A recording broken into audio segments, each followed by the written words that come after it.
Thank you very much, everyone, for being here. Thank you for the very kind introduction. I have to say, when I heard that the topic of this event was hope and that it was held in Romania, I was a little bit perplexed. It felt a bit out of character with Eastern Europe and with how I know Eastern Europe and the Balkans. So I'm going to start in character, not with hope, but with hopelessness. And with the hopelessness that is conveyed by a sentence that says, "Beautiful world, where are you?" Which is more famous for being the title of a Sally Rooney recent novel, but is actually a line from a poem by the German poet Friedrich Schiller called The Gods of Greece, where Schiller, through this sentence, expresses the disappointment and frustration and sense of hopelessness for a world lost, that is a world of this harmony of classical Greek, where morality and beauty work together, and where nature and spirits are also together. And the fact that the world in which Schiller lives, that's not so dissimilar from the world in which we also live, is a world of alienation and friendlessness marked by disenchantment and so increasingly violent, fractured, and all the things that were just listed. But there is one difference between our predicament and the one that Schiller writes about, and that's that in Schiller's world, poetic world, there was hope, if not real, at least imagined. And that hope came in the form of faith in the redeeming power of art and in the capacity that art has for Schiller to mediate between feelings and duty and moral imperatives. So my question for this session is, where do we find hope and the kind of reconciliation that Schiller asks for in the contemporary world?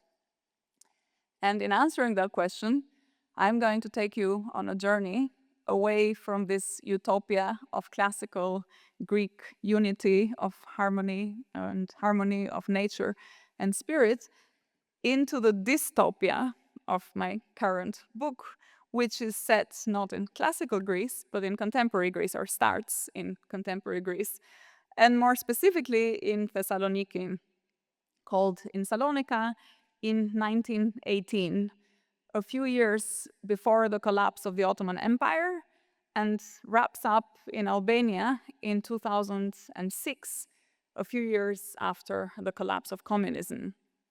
And what it does is it documents the hopelessness of the 20th century through the life of a woman, my grandmother, about whom you will hear more in a minute. The story of the book started when a relative texted me saying, "Have you noticed your grandmother has become viral on Facebook?" And I had not noticed, but went on my phone, went on Facebook, and discovered a photo that I had never seen before, posted by someone whose name I'd never met, I've never heard of before. And sure enough, everyone was talking about that photo, which you now get to see. I know that's my book cover. There's the photo. So this is a black and white photo, as you can see, that was posted on social media and depicts my grandparents, Leman and Aslan. And it was taken in 1941 in Cortina d'Ampezzo, which I used to have to explain where it was, but now after the Olympiads, I don't need to explain anymore. It's the Italian Dolomites. And I could tell from the skis in the background that you can see if you zoom in that it was taken during my grandmother's honeymoon in Cortina. And she had often spoken about this as the best time of her life, which was obvious enough because it was her honeymoon, but also still perplexing because it was the winter of 1941. And she would say, "I was the happiest person in the world." And I thought, okay, you're getting married, but still, how can you be the happiest person in the world in the winter of 1941? And then the trolls first I was sort of thinking about the photo, and then I started looking at the comments, and the trolls were talking about the fact that This woman was the grandmother of Lea Ypi, who is academic, supposedly paid by Soros to spread woke culture to Albania and philosophy. And people will discover that it was my grandmother. And some people were saying, yeah, she's a communist, but the grandmother too was a communist. And then, as you will know, being in Romania, communist is not a compliment, unlike Barcelona or whatever. And then people were saying, oh, but she was a spy, which of course you can be a communist and it's bad enough, but being a communist spy is really the worst possible thing that you can be. And then some people were saying, no, but she was a fascist spy, and so on and so forth. So on it went.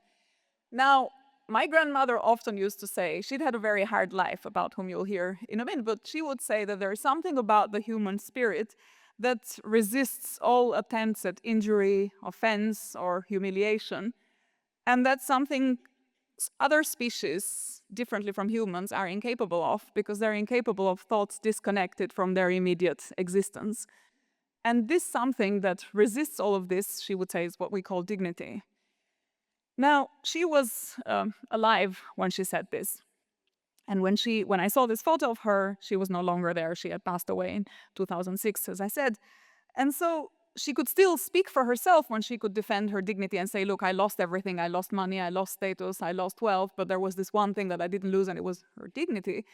And of course, in the trolling session, she was also losing that, because her legacy was in the hands of strangers and of people who were making assumptions and interpreting her life for her and for me.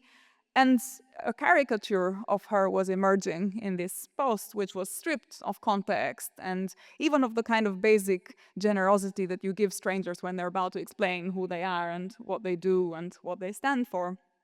So I felt this urge to somehow rectify, to vindicate, to do something on her behalf, and I couldn't really think of anything to do except for find the source of the photo. And on doing further research, it turned out that the source was a place called the Authority for Information and Documentation Concerning the State Security Service, which is the archive in Albania where all the former surveillance documents and photographs of people who were arrested and belongings of that kind confiscated are kept now. So this is the source. This is my grandmother in the ski holiday, and this is the source. That's her file, her surveillance file that is held in this archive of Secret Service. So this is where the book, this is what the book is about. It's about the journey of going to the archive and trying to unpack this life. And it's told in the book by relying on two distinct voices and two distinct temporal narratives that are interspersed. So the first is a kind of first-person narrative in which I talk about the experience of searching for the truth of my grandmother's life through a series of visits to this archive.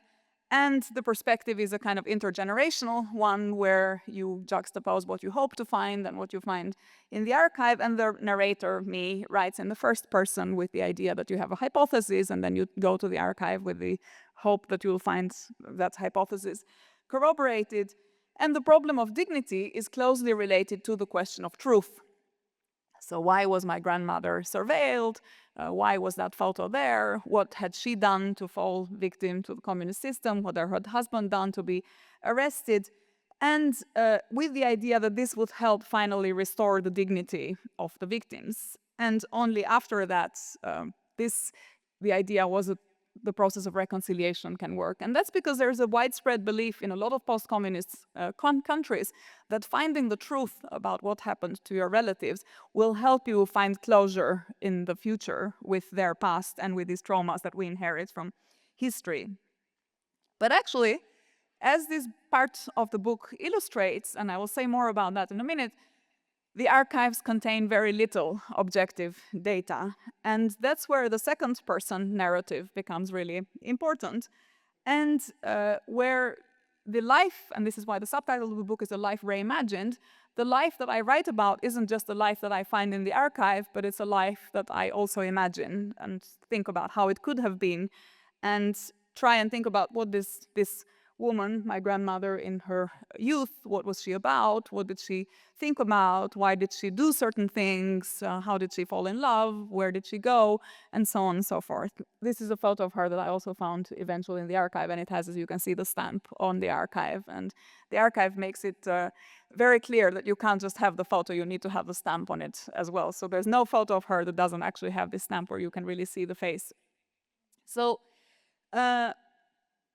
Indignity, my book, is in part a kind of novel, in part a family saga, in part a political history of Europe from the collapse of the Ottoman, Habsburg and Russian empires to the triumph of communism in the Balkans, and in part a philosophical text around the moral and political meanings of dignity connected to the question of hope, as I'll go back to the end to explain, which reflects on what it means to make choices in an age of extremes, including the choice of hope, and what it means to reflect on those choices when your own age as a writer, as a narrator, is itself an age of extremes, and you can no longer trust the superiority of the present to the past.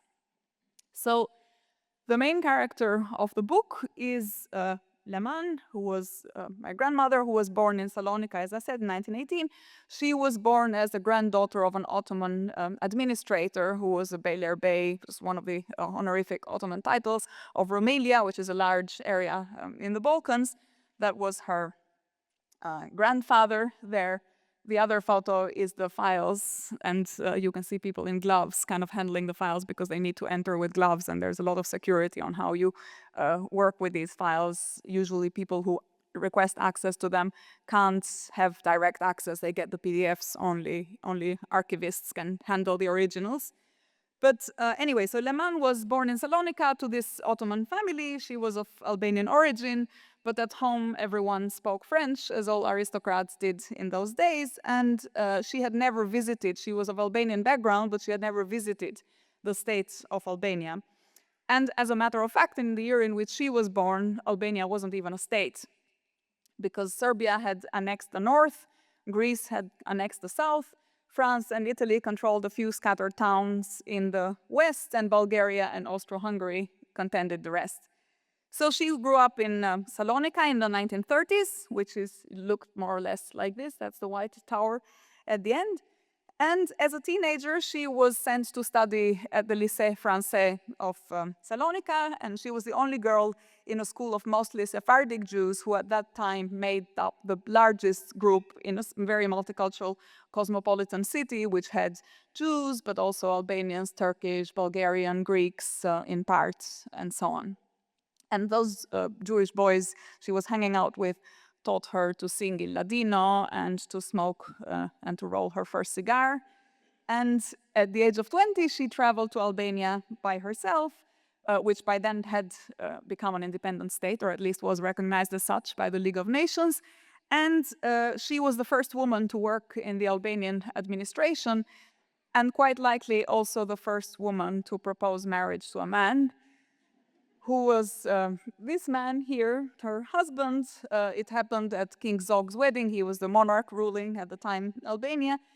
He was a law graduate from the Sorbonne, the son of a prominent fascist politician, and someone who had studied law and had then returned to Albania to work in the foreign ministry. And he was also a card-carrying socialist who had been involved in the Popular Front in France. So in 1946, after the war was over, she took up Albanian citizenship and participated in the first elections for the Constituent Assembly, which were the first elections in which women could vote and the last elections in which non-communist candidates ran for office. A few weeks after those elections, her husband, Aslan, was arrested. He was charged with agitation and propaganda in collaboration with British intelligence officers that had been stationed in Albania during the war, and sentenced to 15 years of prison. This is the prison site where he spent those 15 years. And a year later, a file on her was opened by the Secret Service branch of the Interior Ministry of the People's Republic of Albania, and she was placed under strict surveillance, suspected of being a Greek spy, because she had lived in Greece for most of her life at that point. And she was deported before she became 30 and started working in labor camps and was a single mother. So twice a year she would visit her husband in prison. 3 times a year she would be invited to the security offices with an offer to become an informant. So initially, this is more or less the story that I knew from her. And initially, I thought I would put together that story with the story that I would find in the files, and I would write a very straightforward nonfiction reconstruction of her life. And the book would center on some of these sort of personal questions on reconciliation and dignity and truth after historical injustice, and some of them on more on wider sort of geopolitical questions of Europe in the interwar period and after. But when I started working on the book and during my visits to the Secret Service archives, I came across several mistakes in the files and struggled to make sense of them. And so, for example, my grandmother was reported as a widow, even though her husband was in prison. There were no references to my father, to her son at all. It looked like she'd never had a child. And the most perplexing of all was that her file was closed with a death certificate that was put there in 1953. And since I was not born in 1953, and my grandmother I knew lived to see the end of communism, there was clearly something really strange going on in this file. And so when I started asking people in the archive about this, they told me, oh, welcome to the archive. This happens all the time. People find mistakes of this sort. And there were lots of different explanations for why this might have happened.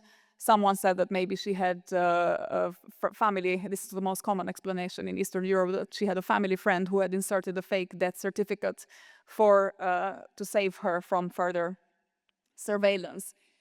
In the end, all of these interpretations turned out to be incorrect, and I'm not going to say why because it would be a massive plot spoiler of the book.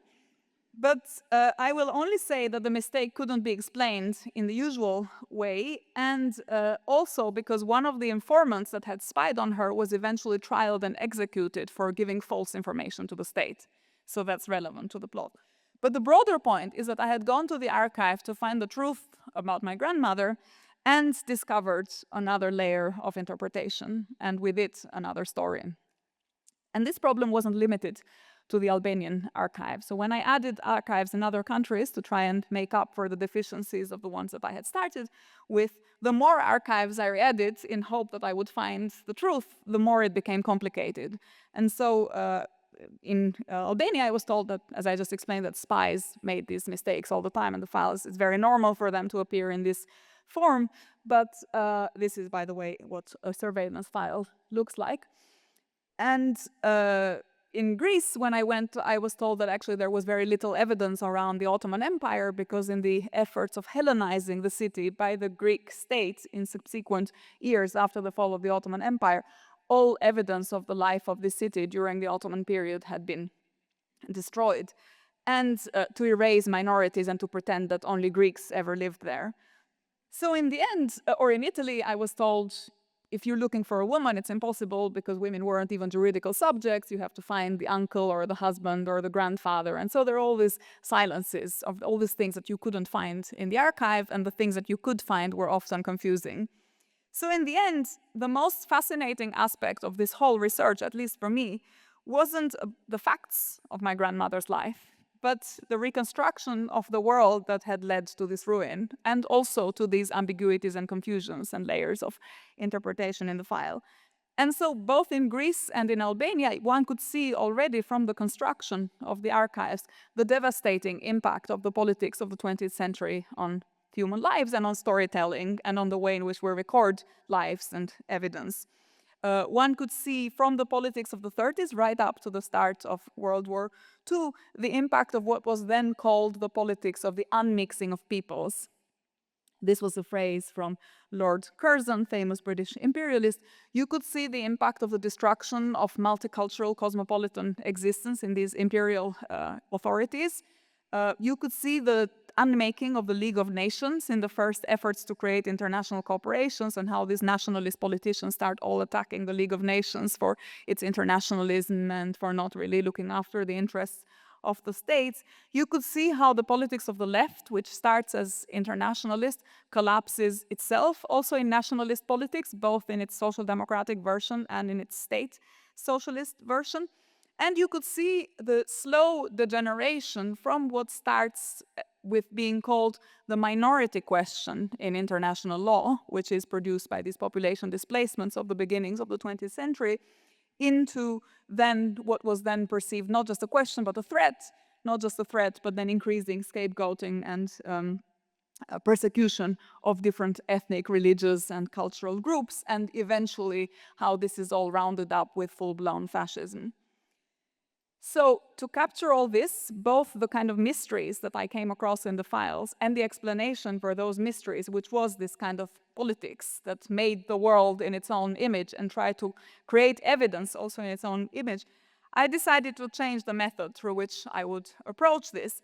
And so rather than just writing about the woman that I knew and loved and just write about the facts that I could verify, I decided to also write about the things that I would not find and the reasons why I wasn't finding them. And since the information that I found about my grandmother was sometimes really accurate and sometimes completely off and about completely different people, I decided to include them, all these different people, through a method that I couldn't find in anything other than literature. Why? Because of the many characters whose fragmented lives I was seeing in the archive, where you could see a piece here and a piece there, but then you didn't really know because they were erased, a lot of them didn't have relatives. They had no family survivors who could actually tell the story through memories, through storytelling, the way in which I knew it from my grandmother, with songs and evening stories about where she came from, and so on. And many of them had left no descendants who could think about what does dignity mean when you're no longer alive, when you're dead, and there's only posterity left to reconstruct the story of your life. And so I also thought, though, that those lives also deserve to be recorded somehow, because I had found them, and I was thinking about why they were not possible to piece together. So instead of canceling one group and just immortalizing my grandmother, who I knew and had some kind of reliability, I decided to adopt all these other characters, all these other women that I was finding in this like fragmented way. And I decided to carry over to the rest of the book the kind of blurring of fact and fiction that I was finding in the archives, because I discovered that these archives are also created by someone. There's always a perspective. There's almost like an aesthetic of the archive in the way in which they're put together, in the way they're compiled, in the way in which the story is narrated, and so on. And so rather than choosing whether the book was more literature or more history, I would use these incidents to explicitly thematize in the book the continuity of history in literature and the way in which literature can help us fill the gaps in history. So that's the last slides. That's on the one side, you see the non-fiction elements. That's me and my grandmother as an old woman. On the other side, this is the cover of the English book. It's a canary with a stamp of the Secret Service archives. The canary, it's because the first lullaby she would sing to me was about a canary, and it was sung in Greek. And I discovered that this same song was also sung by the Turks who lived in Asia Minor, and it was very important to this period of her life that involved the population exchange. And it was something that no archive could capture, only the things that I knew about growing up, and only the fact that this had shaped her life and was shaping my life as a result.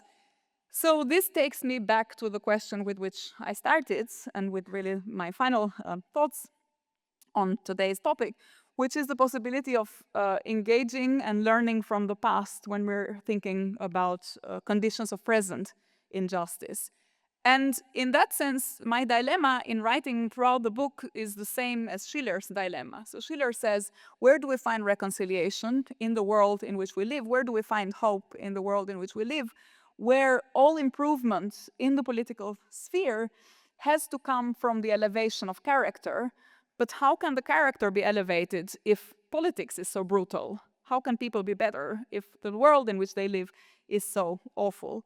And this is his dilemma in these letters for the aesthetic education of humanity. And his suggestion in trying to answer this dilemma is to say, yes, but look, there is something about art, there is something about storytelling, there is something about aesthetics and the power that aesthetics has to bring us closer to morality, and in reorienting human beings, in making them think about morality and about their humanity in a certain way, where reconciliation isn't really about reaching the end of a process, but finding a way of engaging with the conflicts of the present. And so it's not really about what truth you find that is out there, ready for you to be just uncovered, but what relations you construct with other people as you look for that truth, and what idea of humanity you establish in doing so. And Schiller says, look, the instrument of education in that sense, it's art, because only art, he says, is free from convention and somehow can shelter itself from this lawlessness and this brutality of the world. And that's because the politicians, he explains, they can try and create boundaries around the territory in which particular artists work, but they can't quite suppress art itself. And I think there is something to what he says, because when I think about the great art that is produced under conditions of extreme oppression, when I think about communist Albania and the novels of Ismail Kadare, for example, that's a very good example of how you can find freedom in literature in a world that is completely unfree around you. So Schiller's message is that reflecting on past injustice and on the dignity of the dead isn't, as I say, about reconstructing a truth that was once there and was lost, but finding a different perspective from which to reflect on the relationship between that and the truth of our time. And so while some parts of those lives of the past are in many ways completely lost and irretrievable and gone for good, we can try to reconstruct them by not just by accessing historical records, but by using whatever we find in the historical records to create a kind of coherent and piece together a story that is told with the means of literature. And, ask ourselves, if counterfactually the situation had been different, if circumstances had been different, if the world had been different, would these characters have found themselves under the same constraints? What would we do if we were in their place in those times? And so this is the work of aesthetic education. And in this sense, this combination of the attention to the micro and to the macro, so the lives and the psychologies and the tensions and the dramas of individual characters, and the macro, the geopolitical stuff, the leaders and the wars and the conflicts and displacement and so on. This combination of facts and fiction will help us understand not just the abstract patterns of politics and history, but also understand the truth of our time, so understand how things can escalate and get out of control, or how and why people who lived under the same constraints as us made those choices that now seem really compromising, that we find very difficult to understand, why they could not stop something until it seemed really, really late. So that's what the book tries to then establish from a philosophical perspective, which is that, again, dignity is not something you find out there, but the effort to preserve your moral compass, even when the world is conspiring against you and doesn't seem to reflect your inner moral imperatives. And what literature does, maybe better than political theory or philosophy of history, is to give a place to imagination alongside these political and moral imperatives that we work by. And that, when that is done, the past no longer conditions us. It's not just a kind of conservative nostalgia for belonging or for returning to some kind of making something great again or returning to something bigger and better. Rather, you see the past not in this kind of conservative nostalgic way, but with the eyes of a future that you're trying to avoid. Or in a more optimistic, in a more hopeful way, you see it with the eyes of a kind of future that you want to recreate to replace the one that's happened at that time. So I think the answer then to how we reconstruct someone's lost dignity and how we find hope is, like Schiller, to turn to art and to the power of imagination in reorienting human beings towards these moral imperatives. And in that sense, I don't think it really matters who my grandmother really was. She was half real, half constructed. She was half this woman, this lovely old woman that you see here, half the woman that was behind these canaries that were in the minds of a writer as she was trying to imagine what those canaries meant to her when she was young and a little girl and so on.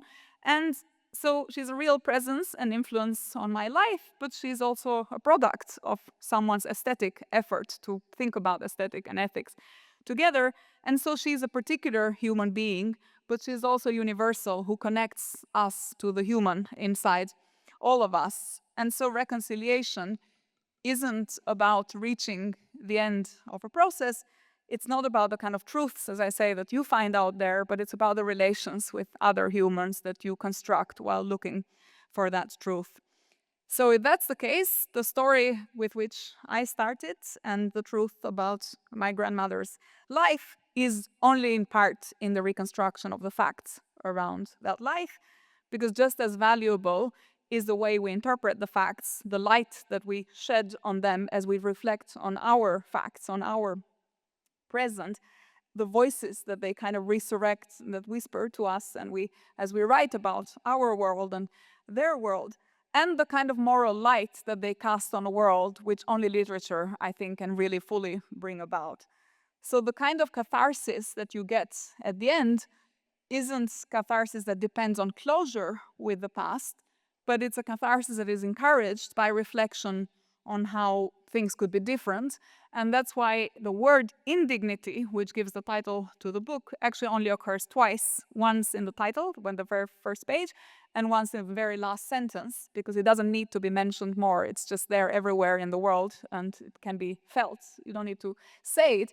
So I only say it once at the very end, when I say that it's indignity defied through imagination. So, thank you.